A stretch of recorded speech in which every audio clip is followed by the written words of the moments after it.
Hello students, welcome to the class. आज के lecture में हम जो बीए सेकेंड ईयर का टॉपिक है नेशनल इनकम, उसकी विभिन्न अवधारणाओं के बारे में पढ़ेंगे। राष्ट्रीय आय की दो अवधारणाएं हम लोग पिछले वीडियोस में कर चुके हैं, जिसमें से हमने पहले देखा था बाज़ार मूल्यों पर सकल राष्ट्रीय उत्पत्ति और बाज़ार कीमत पर सकल घरेलू उत्पत्ति, अर्थात GNP at MP and GDP MP। आज जो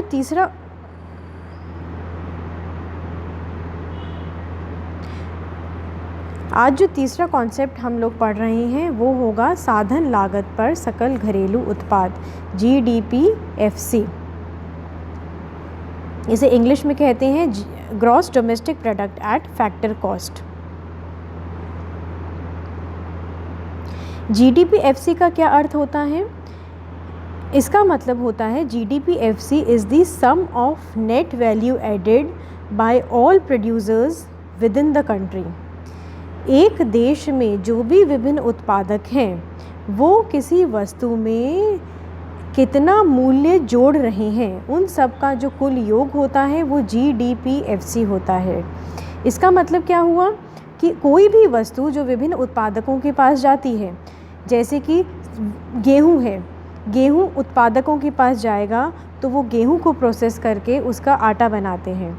फिर अगर वीट कोई दूसरे उत्पादक के पास जा रहा है तो वो उसको प्रोसेस करके सपोज़ उसका ब्रेड बना रहे हैं, या फिर उसको प्रोसेस करके उसके बिस्किट्स बनाते हैं। तो इस तरीके से जो हर उत्पादक है वो उस वस्तु में कुछ कुछ मूल्य जोड़ता है, कुछ कुछ मूल्य की उसमें एडिशन कर रहा है। तो ये क्या होता है? Net value added. तो इस तरीके से किसी एक वस्तु में विभिन्न उत्पादकों द्वारा जो मूल्य जोड़ा जाता है उस सब के कुल योग को साधन लागत पर सकल घरेलू उत्पाद कहते हैं। इसे साधन लागत पर सकल घरेलू उत्पाद क्यों कहा जाता है? क्योंकि जो ये विभिन्न मूल्य जोड़ा गया है वस्तु में, जिसे हम नेट वैल्यू एडेड कहते हैं या शुद्ध मूल्य संवर्धन कहते हैं, ये जो उत्पादन के विभिन्न साधन होते हैं, जैसे कि लैंड है या लेबर है, कैपिटल है, एंटरप्रेन्योर है, उनमें आय के रूप में बांटा जाता है, आय के रूप में विभक्त होता है। इसीलिए इसे साधन लागत पर GDP कहा जाता है।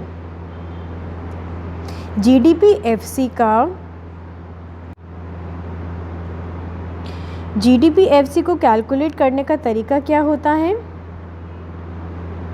जो NVA है उसमें हम डेप्रिसिएशन को या मूल्यह्रास को जोड़ देते हैं तो हमें GDP FC प्राप्त हो जाता है। NVA मतलब जैसा कि अभी हमने देखा था शुद्ध मूल्य संवर्धन। ये कैसे निकाला जाता है?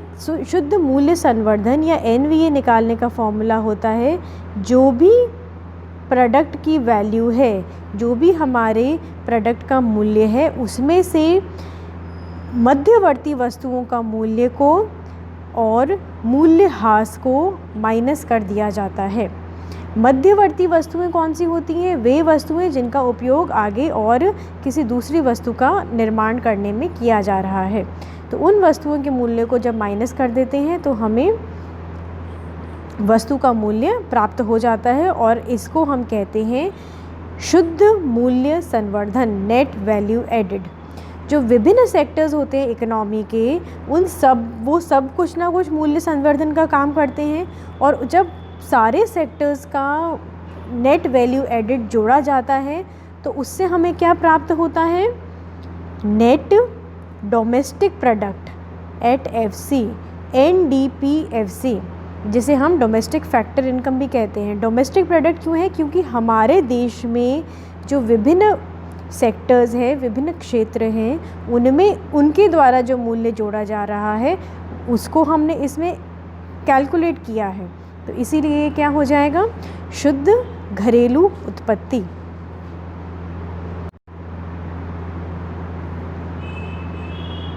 तो ये तो हमें NDP FC प्राप्त हुआ जब हमने विभिन्न क्षेत्रों के द्वारा किया गया NVA का या मूल्य संवर्धन का जोड़ किया, क्योंकि ये देश के अंतर्गत जितने भी हमारे सेक्टर्स हैं उनके द्वारा मूल्य संवर्धन हो रहा है। तो ये हो जाएगा NDPFC। जब इस NDPFC में हम डेप्रिसिएशन को, मूल्यह्रास को जोड़ देते हैं तो हमें क्या प्राप्त होता है? GDPFC प्राप्त हो जाता है। ग्रॉस और नेट, ग्रॉस डोमेस्टिक प्रोडक्ट और नेट डोमेस्टिक प्रोडक्ट है। नेट डोमेस्टिक प्रोडक्ट अब होता है या शुद्ध घरेलू उत्पाद जब होता है तो उसमें डेप्रिसिएशन या मूल्यह्रास जुड़ा हुआ नहीं होता। जब हम सकल घरेलू उत्पाद की बात करते हैं या किसी भी चीज़ में सकल की बात करते हैं तो उसमें हमेशा मूल्यह्रास जुड़ा रहता है। NDPFC निकालने का एक दूसरा फॉर्मूला भी हो सकता है, दूसरे तरीके से भी निकाला जा सकता है। एक तरीका तो था जब विभिन्न क्षेत्रों द्वारा किए गए मूल्य संवर्धन को हमने जोड़ दिया। दूसरा तरीका होता है कि जब इसमें जो भी उत्पादन के विभिन्न साधन हैं उनको जो भी आय प्राप्त हो रही है उन सबको जब हम जोड़ लेते हैं तो भी हमें NDPFC प्राप्त हो जाता है।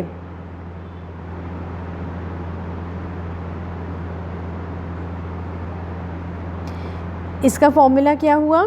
सबसे पहले इसमें हम जोड़ते हैं कंपनसेशन ऑफ एम्प्लॉयज़। जो भी हमारे एम्प्लॉयज़ हैं उनको जो भी कंपनसेशन प्राप्त हो रहा है। जैसे कंपनसेशन क्या होता है? वेजेस और सैलरीज़। जो भी वेजेस और सैलरीज़ प्राप्त हो रही है वो इनका कंपनसेशन हो गया। और वेजेस और सैलरीज़ किसको मिलती है? लेबर को या श्रम को प्राप्त होती है। दूसरा इसमें जोड़ा जाता है ऑपरेटिंग सरप्लस या फिर परिचालन अधिशेष। परिचालन अधिशेष का मतलब क्या होता है?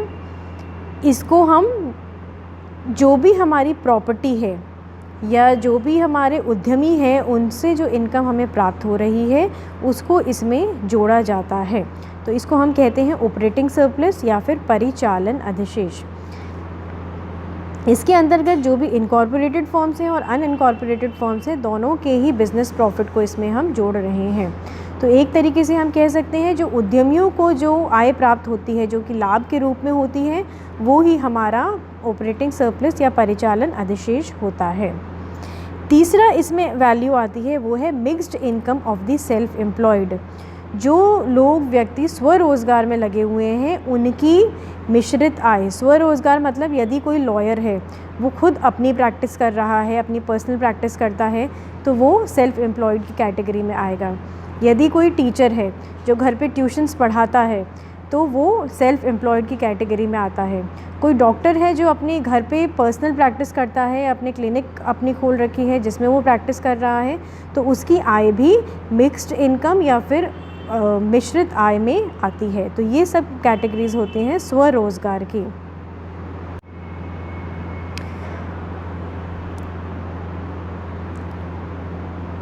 तो इस तरीके से अगर हम इन तीनों का टोटल कर लेते हैं, कंपनसेशन ऑफ एम्प्लॉयज़ यानी जो पूरी वेजेस एंड सैलरीज़ हैं प्लस जो भी हमारी प्रॉपर्टी को रेंट और रॉयल्टी प्राप्त हो रहा है और प्लस जो एंटरप्रेन्योर्स को जो प्रॉफिट प्राप्त होता है, इन चारों को अगर जोड़ लिया जाता है तो हमें NDPFC मिल जाएगा।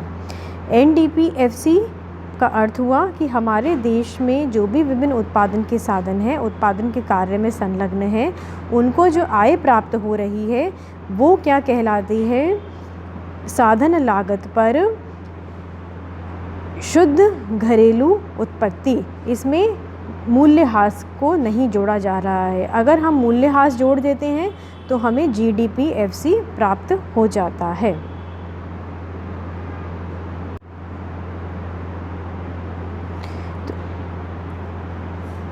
जब हम राष्ट्रीय आय की अवधारणाओं की बात करते हैं तो हम दो तरीके की अवधारणा देखते हैं। एक तो होती है मार्केट प्राइस, बाज़ार कीमतों पर, बाज़ार कीमत पर, और दूसरी होती है फैक्टर कॉस्ट जिसे हम कहते हैं साधन लागत।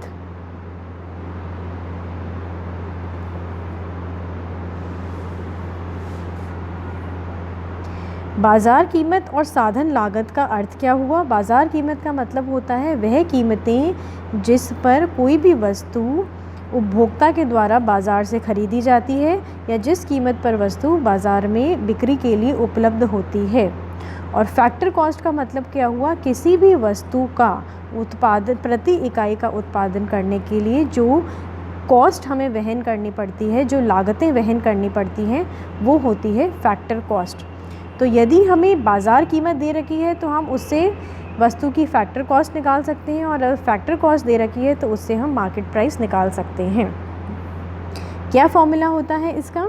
कि सपोज़ अगर हमें दे रखा है GDP MP, बाज़ार कीमत पर सकल घरेलू उत्पत्ति हमें दे रखी है, तो हम यदि उसमें से इनडायरेक्ट टैक्सेस को माइनस कर दें और सब्सिडीज़ को जोड़ दें तो हमें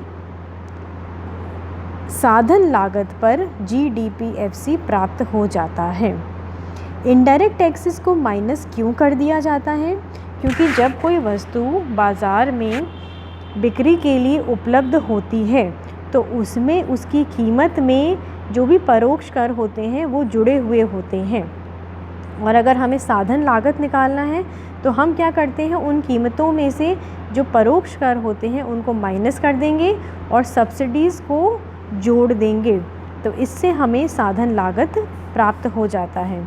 जो इनडायरेक्ट टैक्सेस और सब्सिडीज़ हैं इनको हम नेट इनडायरेक्ट टैक्सेस के फॉर्म में भी लिख सकते हैं। विशुद्ध परोक्ष कर भी कहा जा सकता है एग्रीगेट फॉर्म में।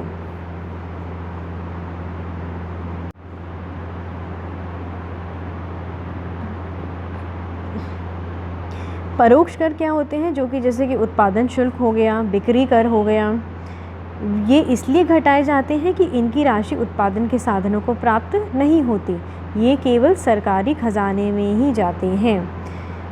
जबकि जो सब्सिडी होते हैं, जिसे हम हिंदी में अनुदान कहते हैं, इनकी राशि को जोड़ा इसलिए जाता है क्योंकि ये उत्पादन के साधनों को प्राप्त होती है और सरकार अपने बजट से इसकी पूर्ति करती है। तो हम कह सकते हैं परोक्ष कर तो वह होते हैं जो कि हम सरकार को देते हैं, और सब्सिडीज़ वह होती हैं जो कि सरकार आम आदमी को देती है। तो ये हमारा कॉन्सेप्ट हो गया था GDP@FC का और साथ ही GDP@MP का। इसके अलावा जो अगला कॉन्सेप्ट आता है वो आता है NDP@मार्केट प्राइस, बाज़ार कीमत पर शुद्ध घरेलू उत्पत्ति।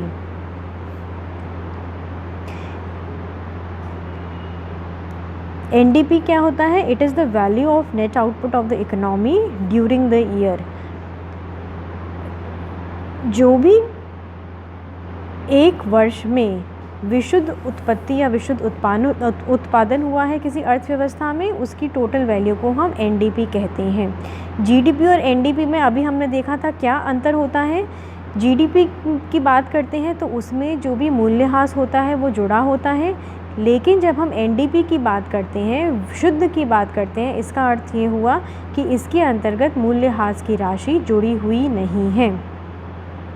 मूल्यह्रास से क्या समझते हैं हम?